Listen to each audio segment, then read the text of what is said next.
Hemen girdim ama hazır oturum başkanlığımız gelmemişken zamanı değerlendireyim. Zaman çok değerli. Bu arada saydım tam 7 tane korsan panel oldu. Yani aşağı yukarı 5-10 dakika veriliyor bize. 5-10 dakika konuşan misafirlerimiz oldu. Herkesin söyledikleri çok değerli ancak buraya tabii çok sayıda konuşmacı çağırdığınız zaman eğer sorularla siz zorlarsanız bizi daha faydalı olacağını düşünüyorum. Yine henüz oturum başkanı gelmediği için bir konuya daha değinmek istiyorum. Başkanım da gitti zannediyorum, o da başkanım. Gelişmiş ülkelerde şöyle bir şey yapıyorlar arkadaşlar. Sivil toplum örgütlerini, meslek örgütlerini devlet güçlendirerek kamu adına kendisini denetlemesi için onlara güçlü hale getirir, zorlar. Böylece kamu vicdanını rahatsız eden konularda kamunun vicdanı olarak bir ses çıkar. Devlet de, otorite de buna kulak vermek zorunda kalır. Ancak bu noktaya geldiğimiz zaman kuş gribini görmeyiz işte. Bakın, burada misafirlerimiz söyledi, genç arkadaşlarımız söyledi, herkes ifade etti. Kuş gribi diye bir vaka var. Domuz gribi, Kongo kanamalı ateşi, bunlar hep sonradan oldu. Neden oldu biliyor musunuz? Eğer siz kuşların yolunu değiştirirseniz, orayı yapılaştırırsanız, bu kuşlar daha önce taşıdıkları bu virüsü başka virüslerle birleştirirler. Yollarda değiştiği için sizin yok zannettiğiniz ama var olan hastalığı daha da komplike hale getirerek yeniden size bulaştırırlar. Ama siz o yapılaşmayı yapmadan önce meslek örgütlerinin fikirlerini dikkate alır, ona göre bir planlama yaparsanız, 20 yıllık, 30 yıllık, belki 50 yıllık planlamalar yaparsanız bunlarla karşılaşmazsınız. Aynı zamanda şu anda konuştuğumuz konuya hizmet etmiş oluruz. Yani onların refahı, onların ölümleriyle sonuçlanan, itlaflarıyla sonuçlanan olaylara gitmemiş oluruz. Kısaca bu konuda da görüşümü söylemek istedim.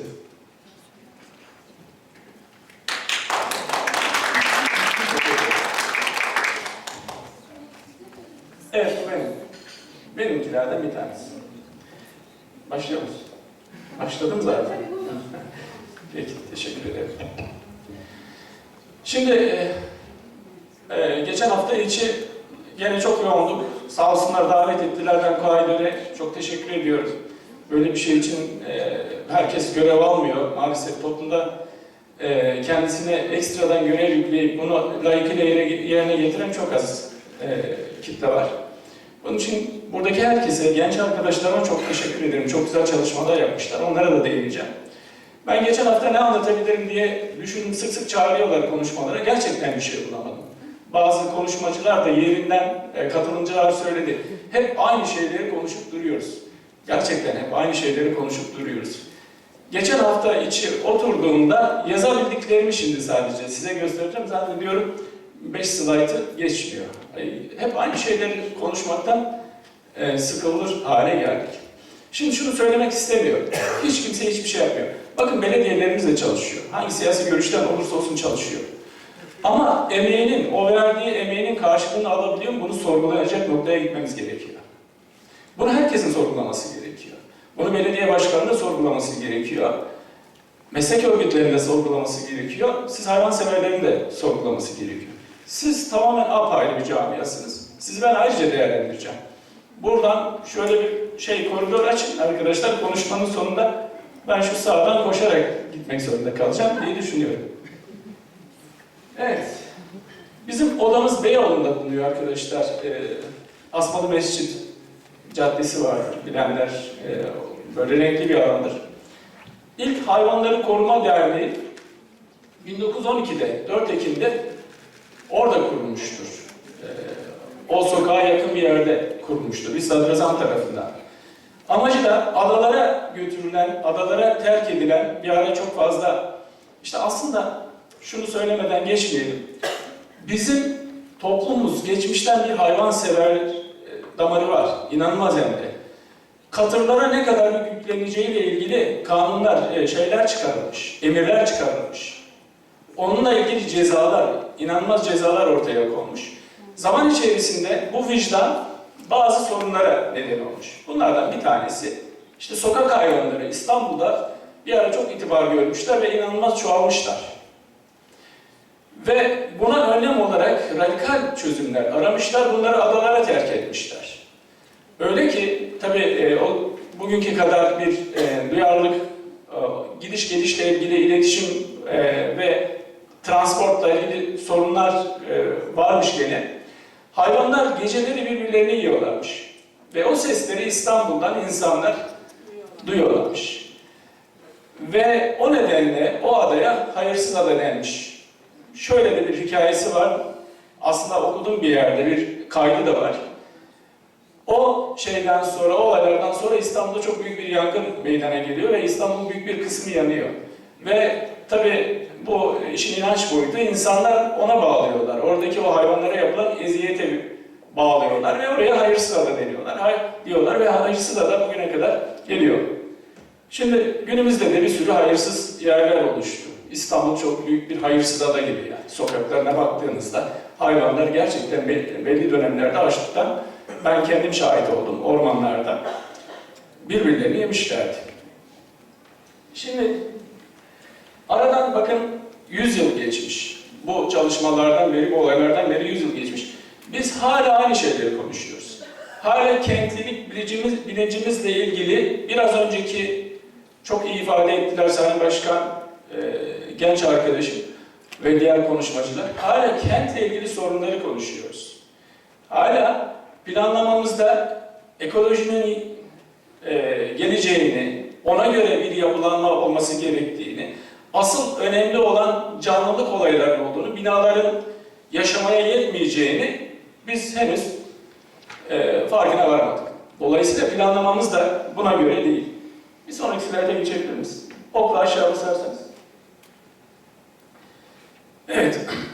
Şimdi bütün bunları düşündüğümüzde hala bu sorunları çözememişken bu sorunların bugün buraya gelmesinin en önemli birkaç şeyden bahsetmek istiyorum. Arkadaşlar belki bahsedilmedi ama bana göre en önemlisi hayvan kaçakçılığı. Sokak hayvanlarının kökeninde inanılmaz bir şekilde bu gelen ve bunların melezlerin oluşturduğu bir popülasyon var. Şu an bile ülkemizde sokak hayvanları kaçak olarak giriyor. Satılan pet shoplarda satılanların %90'ı kaçak olarak giriyor. Peki hayvansever olarak sokakta aç bir hayvanı gördüğünüzde gösterdiğiniz tepkiyi acaba hayvan kaçakçılığına karşı ne kadar gösterdiniz?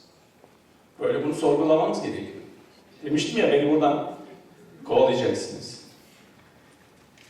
Bir de toplum sağlığı riski var. Buna da aslında hayvanseverler tepki gösteriyor. Oysa ki birebir ilgili. Eğer toplum sağlığını riske atmazsanız herkes hayvansever olur. Emin olun. Eğer bir korkusu olmazsa, bu hayvandan bana kist bulaşır, bu hayvandan bana şu bulaşır, bu hayvan beni ısırsa kuduz olurum korkusu olmazsa, bu toplumda bu korkuları ortadan kaldırırsanız, emin olun hayvanseverler bugünkünden kat kat fazla olur, çok daha iyi çalışmalar yapılır. Isırılma korkusu. Ya bütün anneler, babalar daha küçükken ısırmakla kendileri de ısırırlar. Dikkat edin, hepiniz çocuğunuz ısırmışsınızdır. O ısırığın verdiği sinirden uyanması ve küçücük acı var ya, onun daha büyüğünü çocuk onunla eşleştiriyor. Ben de ısırıyorum, ısırmayacak gibi değil. Ama emin olun, en önemli şey ülkemizde hayvan severliği baltalayan en önemli şey ısırılma korkusu. Ve 150.000 ısırılma vakası görülüyor yılda Türkiye'de ve bunların çoğu çocuk. Ve bu çocuklar büyüdüğünde, o fobiyle büyüdüklerinde hiçbir şekilde siz bunları hayvansever yapamazsınız. Bunun önüne geçmeniz gerekiyor. Genç arkadaşım Kardelen değil mi? Kardelen arkadaşımız anlattı. Biz neyi nasıl yapacağız? Isırılmanın önüne nasıl geçeceğiz? Aslında bunu anlatmamız gerekiyor. Bir çocuğa, bir bebeğe, 5 yaşındaki bir çocuğa okuma bilmese de görsel olarak ona bazı şeyleri gösterebiliriz. Yani hayvan yemek yediğinde onun yanına yaklaşmaması gerektiğini biz anlatabilmemiz gerekiyor. Doğum yapan bir hayvan, sizin hayvanınız da olsa 20 sene birlikte de yaşasanız buna yaklaşmaması gerektiğini, bazen sizin bile tehlikede olduğunuzu hem kendinizin farkında olması lazım hem de o çocuğa anlatabilmeniz lazım. Daha birçok nokta var bu konuda. Evet, gürültü. Şimdi burada herkes mağdur aslında. Belediye başkanları mağdur, herkes arıyor ya sokağında hayvan havlıyor, sabaha kadar uyuyamıyor. Veteriner hekimler mağdur. Belediye başkanı arıyor gecenin bir vaktinde veteriner işleri müdürünü, bakın koskoca bir müdürü arıyor. Diyor ki şurada köpek havlıyor. Ya bana ne? 24 saat mesai mi yapıyorum ben? Böyle bir şey olabilir mi? Böyle bir eziyet olabilir mi? Nöbetçi mi? Şimdi bizim şeyimizde, bizim müfredatımızda şu yazmıyor arkadaşlar. Ya da bizim çalışma yeminimizde şu yazmıyor. 24 saat mesai yapar. Ona göre eğitilmiyoruz. Bizim de 8 saat uyuma şeyimiz var. Bir ritmimiz var. Biyolojimiz bozuluyor. Ondan sonra biz de sağa sola saldırmaya başlıyoruz. Ya ben bir oda başkanı olarak bana gelen sistemleri, sorunları dinlediğimde gerçekten ne kadar zor bir meslek seçtiğimizi görüyorum. Şimdi oy kaybetme kaygısıyla bir yerel yönetici, bir idareci maalesef bazen olmadık şeylere de evet diyor. Bu hayvanseverlerden gelebiliyor, bu bir eşinden, dostundan gelebiliyor. Evet demek zorunda kalıyor. Ama onu böyle günübirlik, yine Kardelen arkadaşımızın sözüydü, günübirlik çözümlerle onu sonlandırmaya çalışıyor. Ama bu şekilde sürekli devam eder, sürekli bu tartışmalar, biz bunları hep konuşuruz. Kentlilik bilinci içerisinde en son aslında gelinen nokta komşuluk hukuku giderek bozuluyor. Yıllardır birlikte oturan insanlar o beslenen hayvanlarla ya da sokakta beslenen hayvanlarla ilgili olarak birbirleriyle mahkemeye düşmeye başladılar. Geçen sene onlarca bilirkişi tayin ettim. Oda başkanı olarak ben bu tip mahkemelerde görev alsın diye. Onlarca. Ve eskiden bir tane, iki tane olurdu. Demek ki sorun giderek büyüyor. Evet. Ben iki başlık aldım aslında. Temelde iki konumuz var bizim. Bir tanesi mevzuat. Yine bütün arkadaşlar bahsetti çeşitli şekillerde. Bir tanesi 5199 sayılı Hayvan Hakları Kanunu diyorum ben. Hayvanları Koruma Kanunu ve Hayvan Hakları Kanunu. İyi oldu aslında böyle bir kanun. Hiç kanun olmamasından çok daha iyi. Cezalar da var, emin olun. İyi inceleyin. Onları uygularsanız önemli cezalar var. Bakın mikroçip uygulanması zorunlu şu an ülkemizde ama bunu belediyeler bile bilmiyor. Değişik kanunlar mikroçip uygulamasını zorunlu hale getirmiş. Bu görevleri kimlere vermiş bu belli. Karşılığında yapılmazsa hangi cezalar uygulanır bu da belli. Ama o kadar karmaşık bir durum var ki bir oturumdayız, yabancı konuşmacılar var, bu konuda uzmanlı insanlar var. Dediler ki sizin mevzuatınızı hangi bakanlık idare ediyor, hangi bakanlık uyguluyor? Ben dedim ki mevzuatı çıkaran Orman ve Su İşleri Bakanlığı. Uygulamayı yapan belediyeler nedeniyle İçişleri Bakanlığı. Aslında bu işi yapması gereken de hayvan sağlığı hizmeti vermesi gereken de Gıda ve Hayvancılık Bakanlığı. Doğru değil mi?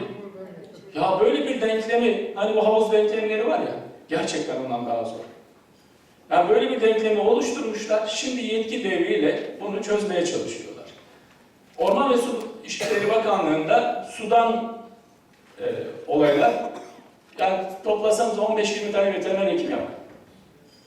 Gıda Tarım ve Hayvancılık Bakanlığı'nın yetkileri çok farklı. Onlara verilmemiş. Bazen işte müdahale oluyorlar denetleme konusunda. Her şey yerel yönetimlere devredilmiş. Yerel yönetimlerde de bakın veteriner hekimlerin başka görevleri de olması gerekiyor. Tam da burada yine ben size ilgileneceğim. Gıda denetimi yapması gerekiyor aslında. Toplumun çok önemli bir kesiminin ilgili olduğu gıda denetimi yapması gerekiyor. Hayvan sağlığı denetimi yapması gerekiyor. Bir de akşama kadar evraklar var. Aman hayvan sağlık raporunu dolduracak, reçeteler geldi mi onların kontrolünü yapacak vesaire.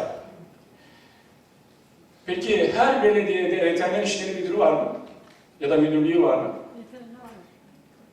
Yok maalesef. Yok, bırakın onu.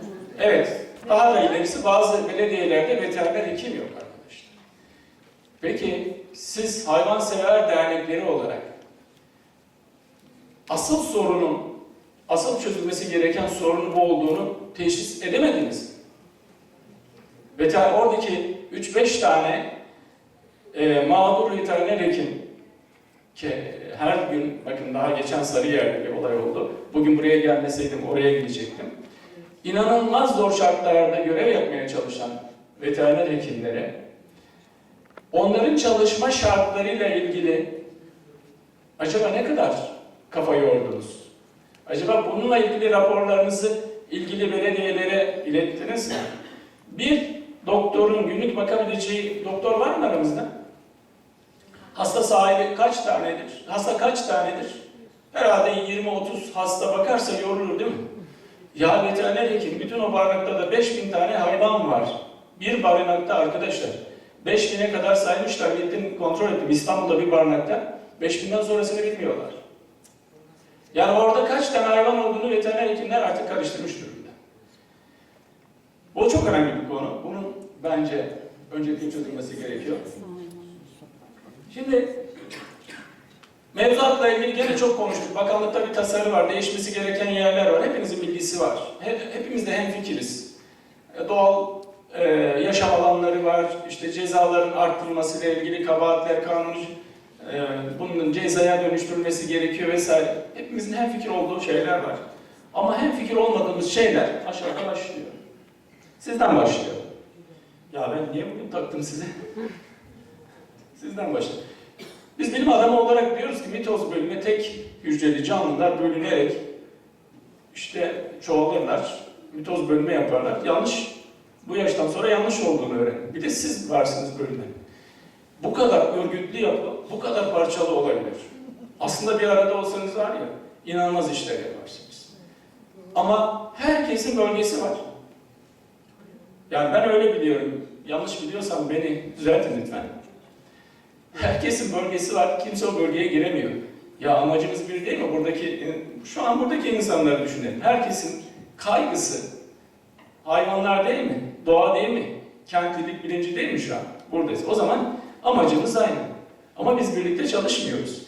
Bir söylediğimizi bakın, dedikodu yapın. Şu an orada otururken. Bir söylediğimizi öteki anında oturduğu yerden yalanlıyor.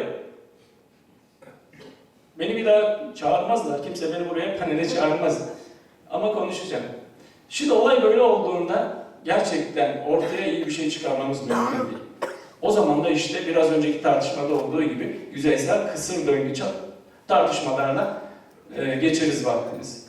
Hepiniz o kadar değerli şeyler yapıyorsunuz ki gerçekten bireysel olarak ele aldığınızda ya ne zorunuz var, sabahın bir vaktinde kalkacaksınız, mamaları yükleneceksiniz, o kirli ortamda kendi hayatınızı, çocuklarınızın, hadi kendinizi boş verin, çocuklarınızı, akrabalarınızı, belki torunlarınızın yaşamlarını riske atarak bunu yapacaksınız. Ama bu değer bulmayacak bu ülkede. Bunun tek sorumlusu var arkadaşlar bence. Sizin böyle ayrı ayrı örgütlenmeniz. Ben örgütlenmeden yanayım. 3 kişiyle bir araya gelirsek örgütlenelim. Ama bu örgütlerin de kendi aralarında bir işbirliği olması lazım. Eğer siz bunu sinerjiye dönüştüremezseniz yanınıza kar kalır yaptığınız işler. Herkes sizi suçlar. Mahalledekiler der ki ya işte bu yaştan sonra başka iş bulamamış. Ben duydum bunu. Beni arıyor. Her gün getiriyor benim mahallemdeki kedileri besliyor. Bütün kediler buraya geliyor diyor. Şimdi burada sizi hedefe koyuyorlar. O bakımdan şeyden sonra evet konuşmadan sonra sorular alayım. Var galiba. O zaman ben sizi o işten azat edeyim. Anladım ben sizi. Zaten çok fazla slide yok ama bunda zannediyorum çalışıyor. Nereye tutmam gerekiyor? Ya kusura bakmayın. Evet. Şimdi bu siyasiler kısmını zaten anlattım. Çok da uzatmak istemiyorum. Arkadaşlar da öyle diyor. Veteriner hekimlere gelelim. Evet. Biz de günah keçisi olduk. Yani biraz önce bazı örnekler verdim. Geçmişte ilaçlamayla ilgili suçlanıyorlardı, itlafla ilgili suçlanıyorlardı. Günümüzde görevlerini iyi yapmıyor diye suçlanıyorlar. Biraz önce bir meslektaşımız söyledi. Dedi ki ya kedi götürüyoruz kapısına, para istiyor. Parayı tam istiyor. Ya arkadaşlara kızıyorum. Siz diyorum ki bizim üyelerimize 550 tane klinik var. Siz diyorum bu hayata kutsal bir görevle görevlendirildiniz. Para alamazsınız. Sizin yaşam kaynağınız şeyde mevcut, genlerinizde mevcut. Arkadaşlar sakın para almayın. Yani cidden ben şaşkınlıkla izliyorum. Bir panelde bir dostumuz, hayvansever dostumuz kalktı, dedi ki, hocam bu kadar konuşuyorsun da evinde kaç tane hayvan var? Yok dedim. Gerçekten yok. Bakamıyorum. Bakabilsem bakacağım. Kızım biraz sonra var, televizyonlara demeç verdi hayvanları koruma gününde. Ben köpek istiyorum, babam almıyor dedi. Veteriner Hekimler Odası başkanı dedi, ben gittim. Biraz sonra görüntüyü göstereceğim size. Şimdi işin bu boyutunda cidden şu soruyu sordum o ayağa kalkan hanımefendi, dedim ki sizin işinizde ben doktorum. Dedim ki siz kaç tane hastanızı eve götürüyorsunuz? Olur mu öyle bir şey dedi. Şimdi biz kliniklerimize yani muayenehanemize bütün hastalarımızı ya da sokaktaki bütün hayvanları almak zorundaysak bizim işimiz çok zor. Zaten yapamayız hakkıyla bunu. Bir de kaçırılan şu var. Burada işte arkadaşım var, veteriner hekim, serbest çalışan. Bu arkadaşlarımız gerçekten kendilerine düşeni yapıyorlar. Her klinikte vardır, sokaklarında vardır. Ben İstanbul'da bütün klinikleri dolaşıyorum. Bu işin vicdani boyutuyla ilgili gerekli indirimleri yapıyorlar, gerekli hassasiyetleri gösteriyorlar. Ama bunlar kira veriyor. Ama bunlar inanılmaz bu vergi yüklerinin altında boğuluyorlar. Hepiniz farklı işler yapıyorsunuz. Hangi sorunları yaşıyorsanız bu arkadaşlar da orada o sorunları yaşıyorlar. Hani şöyle bir şey yapsa, mesela bu çözüm önerisi olabilir mi? Çok zor ama. Maliye Bakanlığı'na şöyle bir şey yaptırımımız olsa, burada bakılan hayvanların faturalarını belediyelere gönderelim, İçişleri Bakanlığı bütçesinden düşsün. Ne güzel olur değil mi? O zaman emin olun sorun kalmaz. Çözümlerde bunları konuşacağız. Evet, biz günah keçisiyiz arkadaşlar. Şunu lütfen tekrar, gittiğiniz her belediyede bunu sorgulayın, özellikle İstanbul'da, büyük şehirlerde, yani ilçeler olan yerlerde. Arkadaşlar, temizlik birimine bağlı veteriner işleri şefliği, kültür bilmem ne müdürlüğüne bağlı şeflik olarak görev yapıyor. Yani veteriner işleri müdürlük olamadıktan sonra, oraya bir bütçe ayrılamadıktan sonra, yıllık programlamasını yapamadıktan sonra sokakları süpüren müdürlük inanılmaz bir bütçeyle bir seneyi tamamlarken, imarla ilgili bağ, bahçe, parklarla ilgili olanlar inanılmaz bütçelerle bunu tamamlarken 3-5 tane bizim emekçi veteriner hekim arkadaşımız oradan oraya koşturup bir taraftan kamuoyu baskısı yani sizler, bir taraftan başkanın baskısı yani kendi amiri, bir taraftan kendi vicdani, ya ben yapamıyorum, ben gerçekten bu hayvanlara bakamıyorum vicdani baskısı, bunlar arasında gidip geliyor. Ben hepsine şahit oldum. Evet, bir de geçici bakım evlerinden bahsedelim arkadaşlar. Bunlar tamamıyla bir kangren oldu ülkemizde. Ya ne yapıp bunları siz orada yapılan operasyonun sağlıklı olduğunu mu düşünüyorsunuz arkadaşlar? Siz hiç hastane bahçesindeki kulübede bir insanın savaş dışında ameliyat edildiğini gördünüz mü? Peki bununla ilgili girişimlerinizi bizimle niye paylaşmıyorsunuz? Ya da bizim bununla ilgili girişimlerimizde neden bizim yanımızda olmuyorsunuz? Kendi bölgenizdeki belediye başkanlarına siz baskı yaparsanız emin olun bizden daha etkili olur. İşte bu konudaki baskınız çok işe yarar, biliyor musunuz? Bizim elimize o kadar rahat yok. Evet. Bir şey daha söyleyeyim. Veteriner hekimlerin operasyonları yanlış yaptığını düşünen kaç kişi var? Ya ne hakla böyle düşünüyorsunuz? Sizin işiniz ne? Profesyonel mesleğiniz ne? Ben yok, sonra şey yapacağım. Ben sadece soru soruyorum. Ben şey yapacağım. Size söz vereceğim. Emin olun, bakın ben kendimde şu hakkı göremiyorum. Belki reklamcısınız, belki doktorsunuz, belki hukukçusunuz, mimar arkadaşınız var burada.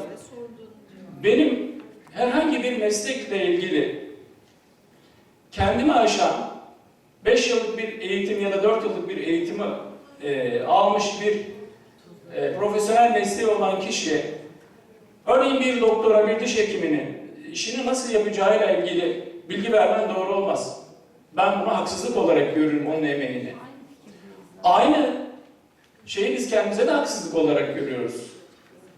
Şimdi arkadaşım, bakın, somut olarak ispatlattırdım. Arkadaşlara dedim, tutanak tutun, mahkemeye vereceğiz. Hayvan opere ediliyor. Gönüllü hayvansever olarak görevli olan arkadaş salona giriyor. Şimdi şöyle bir şey düşünün. Bir hastanedesiniz. Bir akrabanız operasyonu almış. Siz hiçbir önlem almadan oraya giriyorsunuz. Biz hayvanları seviyoruz. Onların sağlıklarıyla ilgili mücadele etmiyor muyuz? Özellikle sizler bu iş için gönlünüzü kendinize ortaya koymadınız mı? Peki o operasyon salonuna girildiği andan itibaren ne yaparsanız yapın en büyük risk olduğunu, oraya girmeniz olduğunu siz tahmin edemiyor musunuz? Niye izin veriliyor girilmesine? Efendim? Oraya girilmesine niye izin veriliyor? İşte ben de onu söylüyorum. Neden giriyorsunuz? Hani o zaman şöyle yapsalar, mesela siz gidip bir hastaneye baskın şeklinde girdiniz. Güvenlik yok. Ki çoğu yerde güvenlik yok. Girdiniz. Bu şey mi? Yapılabilir bir şey. Ben o duyarlılığı, o bilinci sizden bekliyorum. Burada bir hasta muayene ediliyor. En kötüsü muayene ediliyor. Daha da kötüsü eğer opere ediliyorsa benim buraya girmemem lazım. Buraya giren herhangi birisi varsa da engellemem lazım. Bunu sizin yapmanız gerekiyor. Ama doktorlara rağmen, hekimlere rağmen bu yapılıyorsa burada çok büyük sorun var. Benim önemli üzerinde bitirdikten sonra soruları alacak Sayın Başkan.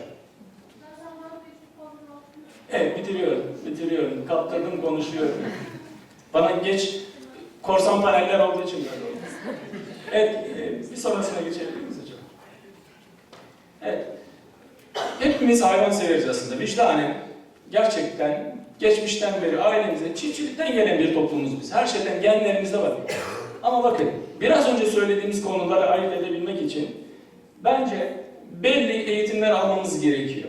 Bu başlık altında aslında bizim mevzuatımız da buna yer veriyor. Bazı eğitimlere giderek özellikle hayvan davranışlarıyla ilgili bilgilenmeniz o kadar önemli ki bizim elimize inanılmaz rahatlık diyor. Yani bir köpeğin bir kulağını öne bir kulağını arkaya doğru devirdiğinde ne demek istiyor? Bunu eğer siz anlar bize bildirirseniz bizim elimiz çok rahatlıyor.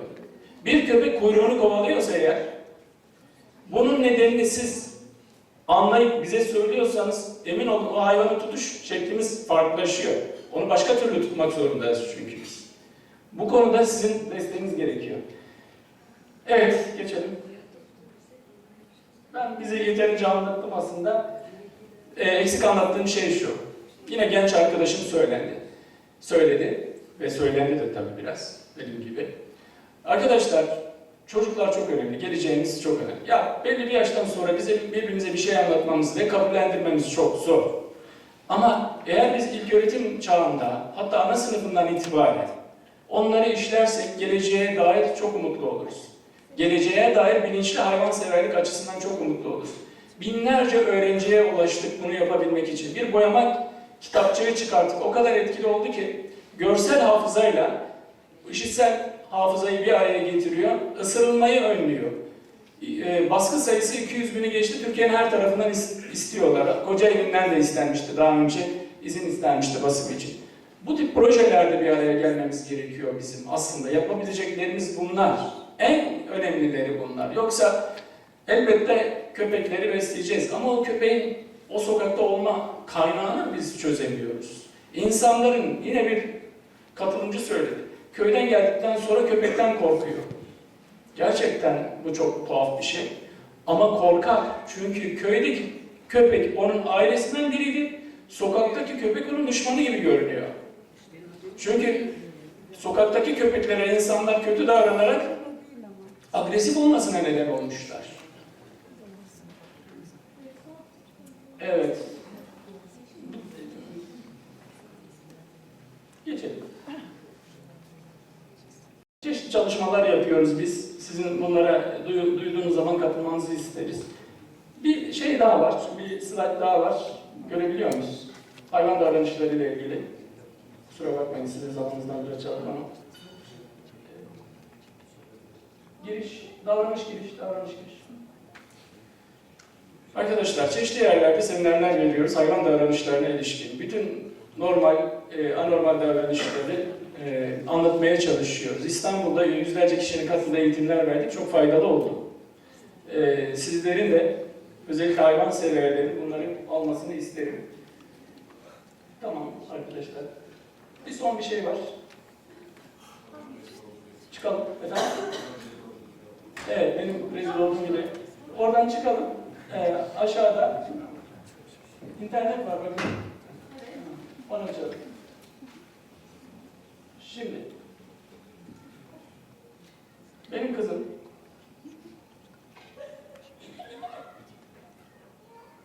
ben orada demeç verirken kızım şöyle diyor. Diyor ki haklı olarak şunu söylüyor. Diyor ki ben diyor hayvanlarla gezmek istiyorum. Bir an fark ettim ki bütün kameralar oraya yönelmiş. 5-6 tane kanal orada. Ben şöyle aradan gördüm. Kızım orada.